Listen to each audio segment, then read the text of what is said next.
maka malaikat maut turun ke sini. Makanya ketika sakaratul maut sudah datang, maka yang baca Quran hentikan.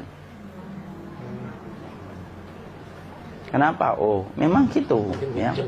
Jangan semakin kenceng. Ayo Pak, insya Allah Pak, gitu. Al-Baqarah Pak, Al-Baqarah Pak. Al-Kahfi, Al-Kahfi.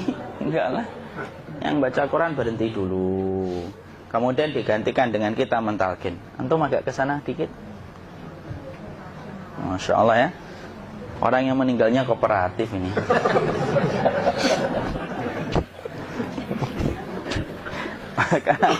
maka agak kesini ya. Maka disunahkan kita untuk mentalkinnya.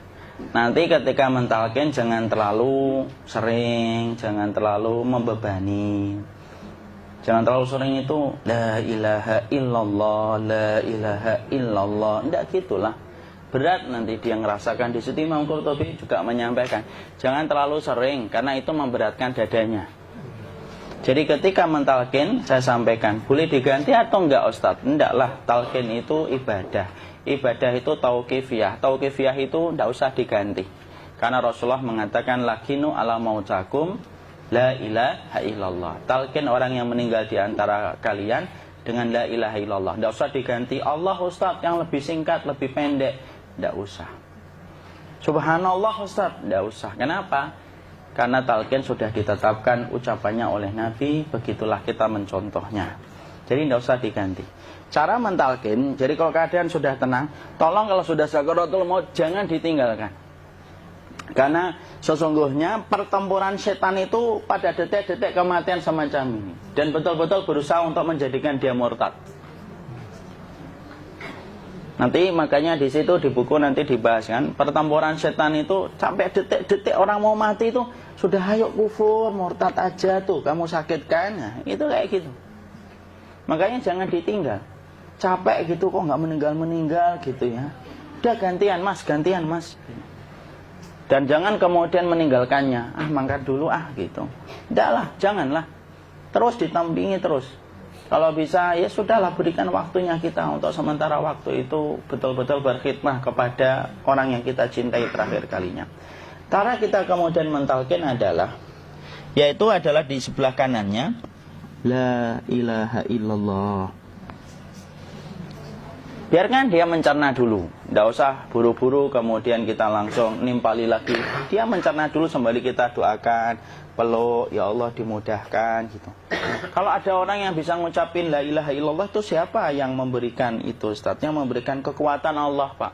Karena ngomong aduh aja sudah tidak mampu. Makanya Allah berfirman dalam surat Ibrahim, yusabbitullahu alladhina amanu bil qawli tsabit fil hayatid dunya wa fil akhirah. Allah teguhkan perkataan orang yang beriman dalam kehidupan dunia dan akhirat. Dunia itu ya ketika menjelang kematiannya. Makanya dia bisa ngomong la ilaha illallah. Sebenarnya ngomong aduh aja udah gak mampu. Kalau bisa ngomong, dia pasti ngomong aduhnya dulu. Tapi Allah yang menggerakkan. Ngomong la ilaha illallah. Makanya mangkana akhiru kalamihi la ilaha illallah dakhalal jannah. Barang siapa akhir kalamnya itu adalah la ilaha illallah, pasti masuk surga. Makanya kita lagi la ilaha illallah. Dah. Cerna dulu. Enggak usah minta diburu-buru ya. Enggak usah gini. Ayo, la ilaha illallah. Ayo.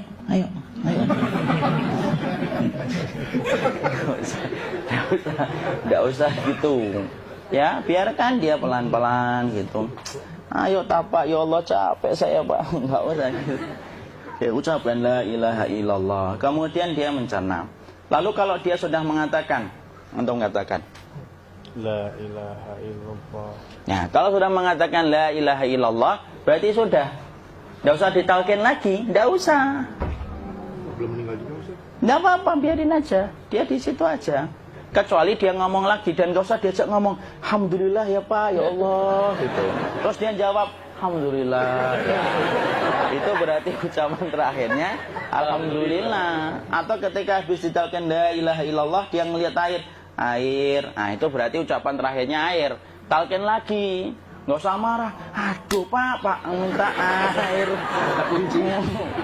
Mau minta air nanti aja dikubur gitu loh. Jangan gitu. Biarin aja. Jangan kemudian setelah la ilaha illallah La ilaha illallah. Terus, ayo tutup, awas ya ngomong lagi ya. Nggak usah gitu juga. Maka kemudian setelah la ilaha illallah sudah, nggak usah diajak ngomong gitu. Terus kemudian nggak usah ada anaknya perempuan, ya Allah Pak, sudah bisa ngomong la ilaha illallah, usah gitu. Cukup dalam hati alhamdulillah gitu. Diam kita dengerin gitu. Disitulah nanti biasanya detik-detik dia terakhir. Dia nanti ngeliat di sini Pak, prosesnya itu nanti kaki langsung sebagian jempol dingin dia. Kaki, telapak kakinya langsung kalau kita geningkan dingin kayak kaki yang kena AC langsung. Kemudian dia langsung ningkup gini, dikit dia, mulai kaku dia. Atau kalau enggak, gini dia. Langsung kayak jatuh, kayak kepala nanti yang paling terakhir. Kepala itu pasti ada gerakannya Pak, ini meninggal itu. Pasti gitu. Pasti gitu. Karena apa? Sudah tidak ada beban ruh yang menahannya. Ya, cabut ya, set pelan, maka kemudian malaikat itu. Tapi tetap sakit lah, walaupun dikatakan ringan, tetap sakit. Maka kemudian sakit gitu, ngelewatin sini, jantung kemudian sudah tidak berfungsi, kemudian ginjal Pak, ngelewatin ginjal tidak berfungsi. Bapak bayangkan kan, kalau yang pernah sakit batu ginjal Pak, sepakat nggak kalau kita batu ginjal itu sakitnya luar biasa Pak? Itu baru titik batu kecil di ginjal. Kita bisa bayangkan tiba-tiba ginjal tidak berfungsi, sakitnya kayak apa Pak? Tiba-tiba ginjal nggak berfungsi, pankreas naik, kemudian tek jantung. Jantung ini dia masih hidup dia, di sininya masih hidup walaupun jantungnya sudah berhenti. Naik, kemudian mata dia ngelewatin mata. Organ tubuh yang paling setia sama ruh itu mata. Maka kemudian mata dia ngelihat dia, set. Ngelihat set keluarnya, set naik dia. Ya dilihat ini sama dia. Makanya Rasulullah mengatakan innar ruha idza qubida tabi'ahul basar. Ruh itu kalau dicabut, mata itu ngikutin kemana perjalanan ruh itu. Makanya ada yang meninggalnya gini. Ya itu bukan tanda su'ul khatimah, itu tanda fitrahnya mata ngikutin ruh. Atau kemudian bukanya sedikit. Ada yang kayak senyum Pak, ada yang kesini yang keringetan, nah itu tanda husnul khatimah. Ada yang senyum. Jadi sakitnya setelah selesai itu plong gitu loh. Makanya kemudian ada yang tersenyum. Maka itu tanda. Kalau kita ngelihat orang yang membuka mata kayak gini, tidak usah takut. Cepat-cepat kemudian kita nanti tutup. Biasanya kalau terlalu lama, itulah yang menjadikan ini tidak bisa ditutup. Makanya harus pakai kapas akhirnya. Karena apa? Karena pas meninggal nggak langsung ditutup. Biasanya karena perawat takut, dokternya juga nggak tahu itu, dibiarin itu. Makanya ada beberapa mata yang ditutup pakai tensoplas kan?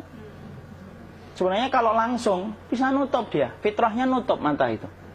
Jadi kemudian kita baca Allahumma firlahu warhamhu wa'afihi wa'fuanhu atau bismillah wassalatu wassalamu ala rasulillah, tutup. Bismillah. Tidak usah takut. Kecuali buka lagi ya, ini baru kita kabur. Buka lagi Pak, Insya Allah Pak, ya Allah ya kita kabur bareng-bareng Pak. Diusap Pak. Diusap ini enggak disenggol gini enggak. Begini kan sudah meninggal dunia. Tangan boleh begini, boleh diluruskan, tidak ada ketentuannya. Boleh gini, boleh kemudian lurus. Tidak usah disalahin kalau ada yang lurus. Lu itu tangannya gimana sih? Posisikan kayak sholat. Tidak ada perintah kayak gitu.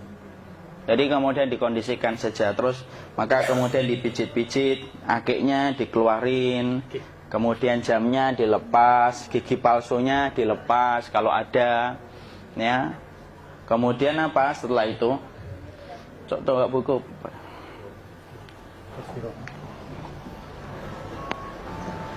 Kemudian kalau bisa awal-awal, kemudian taruh buku atau sesuatu yang agak berat di perutnya ketika baru meninggal dunia. Kenapa kemudian ditaruh kayak gini? Bukan apa-apa, supaya membantu sisa-sisa pencernaan dia untuk keluar. Nanti Pak, biasanya kalau kita taruh agak yang berat gini, atau kemudian kita gini-gini kan, ini udah makan belum Maki? Udah makan belum makan kok udah gede ya? Maka pencet-pencet kayak gini, biasanya nanti ketika dimandikan, nah pas dimandikan diginikan saja. Aduh.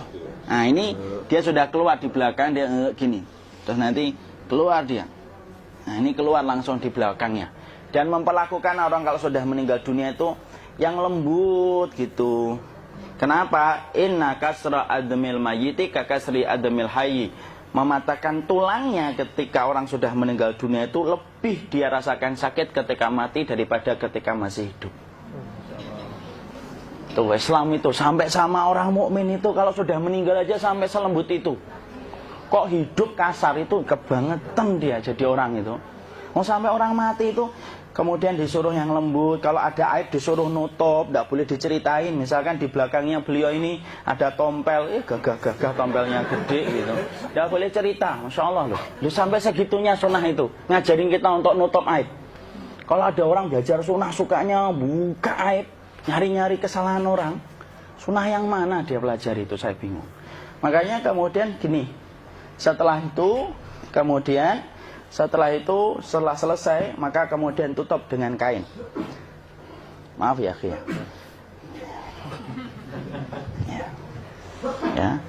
Nanti kalau nggak kuat napas ngomong ya. Maka ditutup kayak gini, ditempatkan kemudian jangan di tanah tapi di atas dipan. Karena apa? Syekh Abu Malik Kamal Said Salim dalam Sahih Fikih Sunnah menyampaikan supaya tidak cepat busuk. Dia taruh di atas, kemudian ditutup pakai kain apa saja, ya, sembari nanti kita mempersiapkan tempat mandinya, tempat kafannya dan yang lain sebagainya.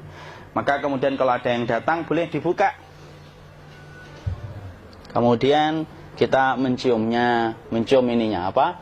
Kemudian keningnya. Kemudian kita berdoa, nutup lagi kayak Rasulullah ditutup. Kemudian yang datang terakhir itu salah satunya Abu Bakar. Dibuka kemudian beliau, ya Allah ya Rasulullah, engkau adalah orang yang percaya hidup dan matimu, dan tidak mungkin Allah itu mematikan engkau 2 kali ya Rasulullah. Maka kemudian ditutup kembali. Saat itu para sahabat dalam keadaan mendung semuanya. Maka disitulah kita lakukan kayak gini. Ditutup gini Ustaz ya. Kasihan tidak bisa nafas, insya Allah tidak butuh nafas lagi. Jadi kemudian kita semacam ini kita persiapkan apa yang bisa kita lakukan. Nah itulah proses kematian dari sakit sakaratul maut sampai kematian.